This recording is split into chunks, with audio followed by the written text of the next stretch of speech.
লাউ দিয়ে মুরগি রান্না।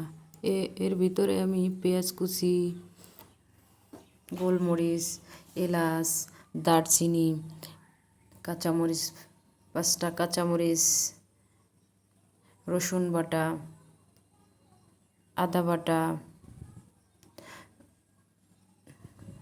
ধনিয়ার গুঁড়া, এলাচ, জিরার গুঁড়া, হলুদ, মরিচের গুঁড়া, তারপর স্বাদ মতো লবণ দিয়ে ভালোভাবে কষিয়ে তার ভিতরে মাংস দিয়েছি।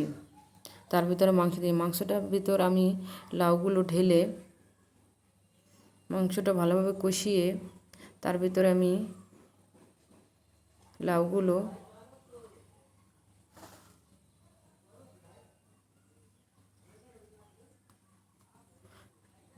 ঢেলে দিয়ে কিছুক্ষণ নেড়ে চেড়ে ঢেকে রাখি। তারপরে দেখেন মাংসটা কত সুন্দর হয়েছে, যেমন দেখতে তেমন খেতে। আল্লাহ হাফেজ।